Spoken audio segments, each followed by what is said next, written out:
2025년 추석 명절 감사 예배 드리겠습니다. 사도신경으로 신앙 고백하겠습니다. 전능하사 천지를 만드신 하나님 아버지를 내가 믿사오며 그 외아들 우리 주 예수 그리스도를 믿사오니 이는 성령으로 잉태하사 동정녀 마리아에게 나시고 본디오 빌라도에게 고난을 받으사 십자가에 못 박혀 죽으시고 장사한 지 사흘 만에 죽은 자 가운데서 다시 살아나시며 하늘에 오르사 전능하신 하나님 우편에 앉아 계시다가 저희로서 산자와 죽은 자를 심판하러 오시리라. 성령을 믿사오며 거룩한 공회와 성도가 서로 교통하는 것과 죄를 사하여 주시는 것과 몸이 다시 사는 것과 영원히 사는 것을 믿사옵나이다. 아멘. 찬송 559장 부르시겠습니다.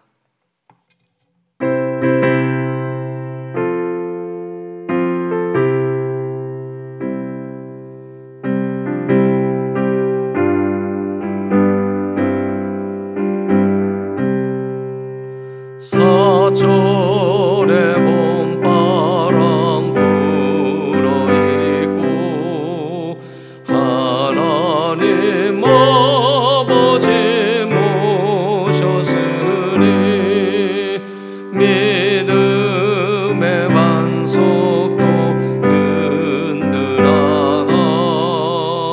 우리 집 즐거운 동산이라.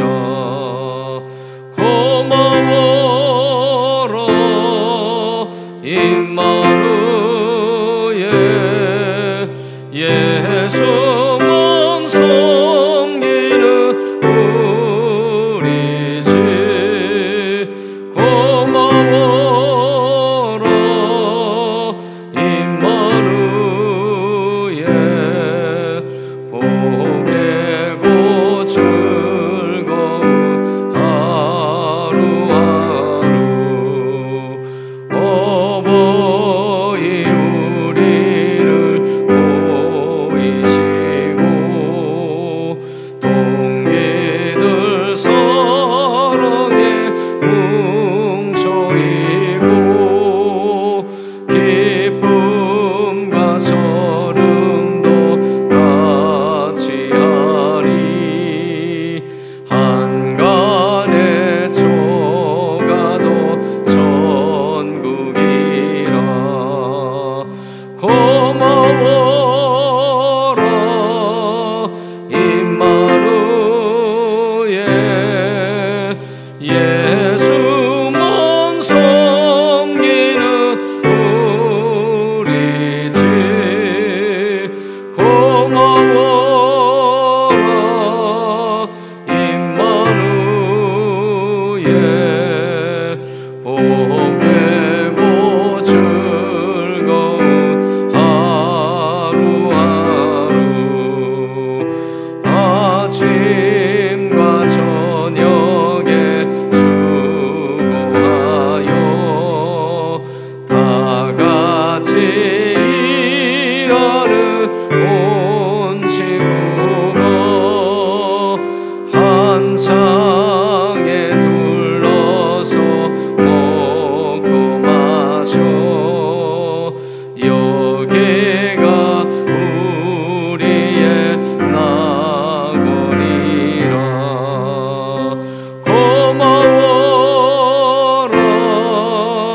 임마누엘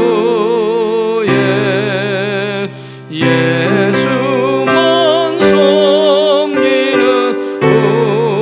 우리 집. 고마워라 임마누엘 복되고 즐거운 하루하루. 아멘. 하나님의 말씀 시편 128편 1절에서 6절 말씀입니다. 구약성경 899쪽 시편 128편 1절에서 6절 말씀입니다. 우리 같이 한 목소리로 읽겠습니다. 여호와를 경외하며 그의 길을 걷는 자마다 복이 있도다. 내가 내 손이 수고한 대로 먹을 것이라. 내가 복되고 형통하리로다. 내 집 안방에 있는 내 아내는 결실한 포도나무 같으며 내 식탁에 둘러앉은 자식들은 어린 감람나무 같으리로다. 여호와를 경외하는 자는 이같이 복을 얻으리로다. 여호와께서 시온에서 내게 복을 주실지어다. 너는 평생에 예루살렘의 번영을 보며 내 자식의 자식을 볼지어다. 이스라엘에게 평강이 있을지로다. 아멘. 아멘. 할렐루야. 주의 이름으로 사랑하고 축복합니다. 우리 민족에겐 하나님의 큰 은혜가 있어서 명절을 지킬 수 있는 기회 주시고 가족들이 서로 교제하고 또 사귐이 있게 하셨습니다. 이 은혜가 오늘도 우리 가운데 가득하길 축복합니다. 우리가 신앙생활하면서 한 가지 분명히 이해하고 넘어가야 될 것이 있습니다. 기복신앙에 관한 것입니다. 세상은 또는 우리 가운데서도 이 기복신앙이라고 하는 이 말에 굉장한 부담감이 있습니다. 그런데 사실 원칙적으로 말하면 예수 믿는 우리는 기복신앙을 갖는 게 맞습니다. 하나님께서 은혜 베풀어 주셔야, 하나님의 복을 주셔야 우리가 살 수 있기 때문에 그렇습니다. 그런데 왜 기복신앙이 우리에게 부담이 되고 부정적인 뜻으로 다가오느냐? 우리가 온전한 신앙생활을 감당하지 못하기 때문에 그렇습니다. 우리가 마땅히 하나님의 복을 빌고 하나님 은혜를 구해야 되는데, 이런 은혜를 구하고 복을 구하기 전에 반드시 우리가 전제해야 될 것이 두 가지가 있습니다. 오늘 첫 번째 말씀 1절의 말씀에 보면 여호와를 경외하며라고 되어 있는데, 우리가 하나님께 은혜를 구하고 복을 구할 때 반드시 하나님을 예배하는 삶이 돼야 됩니다. 하나님을 예배하는 삶이 되지 않고 무조건적인 복을 구한다는 것은, 오로지 복을 위한 복을 구하는 것은 기복신앙, 잘못된 신앙이라는 겁니다. 또 하나는 어떤 뜻이냐면 2절에 보면 내가 내 손이 수고한 대로 먹을 것이다 그랬는데, 인생에서 가장 어렵고 힘든 일이 우리가 수고한 대로 애쓴 대로 얻지 못한다는 것입니다. 하나님의 복이 수고한 대로 먹게 하신다고 하는 것인데, 이 말씀은 우리가 마땅히 하나님 은혜를 구하고 하나님의 복을 구할지라도 거저 주어지는 것을 구하는 것이 아니라 열심히 기회 있는 대로 수고하는 가운데서 복이 임하고 은혜를 구하는 것이라는 겁니다. 하나님을 예배하는 것, 일상에서 최선을 다해서 살아가는 자들이 하나님께 구하는 기도는 잘못된 기복신앙이 아니고 하나님이 원하신 바르게 된 기복신앙인 것을 꼭 기억할 수 있기 바랍니다. 오늘 시편 128편은 성전에 올라가는 노래라는 표제어가 붙어 있습니다. 이스라엘 백성이 성전에 올라가서 하나님께 기도한 내용인데, 오늘 우리가 신앙생활하면서 하나님 앞에 구하는 복의 내용입니다. 근데 이 복을 구하는데 오늘 본문은 어떤 복을 구하는 것이냐면, 하나님 우리 가정을 지키시고 보호하시고 우리 가정을 복되게 하여 주옵소서, 가정을 위한 이 기도입니다. 이 가정을 위한 기도는 모든 복의 가장 우선적인 것입니다. 가정이 복을 받아야 됩니다. 왜냐하면 오늘날 우리가 살아가는 세상에서 벌어지는 크고 작은 문제들의 모든 원인을 찾아가면 가정이 하나님 안에서 온전하지 못하기 때문에 그렇습니다. 시대의 이 복잡한 인간관계, 마음 잡지 못하고 방황하는 이 젊은 세대, 모든 문제를 따라가 보면 사실 가정에서부터 그 여러 가지 어려운 문제의 원인이 있음을 발견합니다. 그래서 오늘날 우리는 살아가면서 우리 가정이, 우리 가문이 오늘 시편 128편에 주어진 복을 받기를 구해야 됩니다. 자, 가정에 어떤 복이 임해야 될까요? 이 가정에서 가장 중요한 복은 관계입니다. 인간 관계입니다. 남편과 아내와의 관계, 부모와 자녀의 관계가 바르게 되어 있어야 됩니다. 이 관계가 깨어지면 가정은 절대 화평한 공간이 되지 못하고 하나님이 주신 복을 누릴 수 있는 그런 공간이 되지 못합니다. 자, 관계의 가장 중요한 게 뭘까요? 내 집 안방에 있는 내 안에는 결실한 포도나무 같다 그랬습니다. 아쉽게도 이 성경이 기록되는 구약 말씀은 이 남자 위선, 남자 주관으로 표현이 되어 있기 때문에 그렇지, 사실 이 말씀은 아내만 해당되는 건 아닙니다. 내 아내는 결실한 포도나무 같다, 내 남편은 결실한 포도나무 같다, 이런 은혜가 있어야 됩니다. 결실한 포도나무라고 하는 것은 이스라엘 백성이 가장 만족스러워하는 상태를 비유한 겁니다. 어렵고 힘든 계절을 지날 시기를 지날 때 이스라엘 백성들이 그 곤란한 시기, 건기와 우기 사이를 지나갈 때 가장 의지하는 것이 이 포도나무 열매입니다. 근데 그 포도 열매가 결실한 아주 풍성한 열매가 되었다, 아주 만족스럽다, 그 뜻을 가지고 있는데, 남편을 바라보는 아내가, 아내를 바라보는 남편이 상대방을, 배우자에 대해서 결실한 포도나무 같다, 완벽한 상태다, 기쁨의 상황이다, 이런 이야기입니다. 여러분의 가정에, 여러분의 가문에 남편과 아내의 관계가, 부부와의 관계가 서로에게 만족할 만한 최상의 신뢰 관계, 결실한 포도나무 같기를 축복합니다. 두 번째는 자녀들에 관한 건데, 자녀들이 어떤 자녀냐? 내 식탁에 둘러앉은 자식들입니다. 어린 감람나무 같다는 겁니다. 여러분, 식탁에 둘러앉았다고 하는 거, 우리 자녀들이 식탁에서 같이 밥을 먹고 있다는 거, 여러분 굉장한 복인 거 아시죠? 요즘 이 세상은 자녀와 부모가 만날 틈이 없습니다. 자녀들과 같이 앉아서 밥을 먹기가 정말 어렵습니다. 한 식탁에 둘러앉아서 자녀들과 밥을 먹는다고 하는 것은 이 가정이 얼마나 화목한지, 이 가정이 얼마나 건강한지를 알 수 있습니다. 믿음의 가정에서 마땅히 구해야 될 모습입니다. 우리가 꿈꿔야 될 일 중에 정말 중요한 일입니다.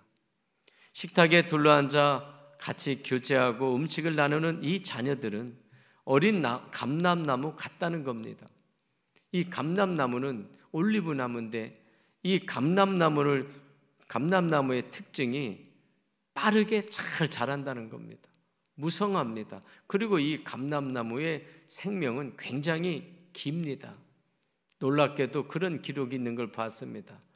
지금도 이스라엘에 가면 예수님께서 이 땅에 오셨을 그 무렵에서부터 존재했던 감람나무가 있다고 합니다. 이 감람나무가 굉장히 그 생명이 긴 거죠. 식탁에 둘러앉아, 믿음의 가정에서 식탁에 둘러앉아 교제하는 이 자녀들은 감람나무와 같다. 미래가, 다음 세대가 복이 있다는 겁니다. 여러분, 부모의 입장은 다 이해하시죠? 자녀들 문제만큼 미래에 중요한 요소가 없습니다. 자, 이 감람나무 올리브유는 귀하게 씁니다. 첫째는 왕을 세우고 할 때에 그 머리에 바르는 기름, 귀한 겁니다. 또 이 감람나무, 이 올리브유는 불을 지필 때 씁니다. 등잔을 밝힐 때 빛을 냅니다. 또 치유할 때 치료제도 쓰였다고 합니다. 그러니까 이 자녀들 통해서, 하나님이 복을 주신 자녀들을 통해 거룩하게 하시고 세상을 밝히는 빛이 되게 하고 사람의 생명을 살릴 만큼 권세 있게 하신다는 겁니다. 여러분 가정에 자녀들이 이 같은 복을 누릴 수 있기를 원합니다. 그리고 선언합니다. 여호와를 경외하는 자는 이같이 복을 얻으리로다. 자, 간단하게 가정에서만 되어지는 복이 아닙니다.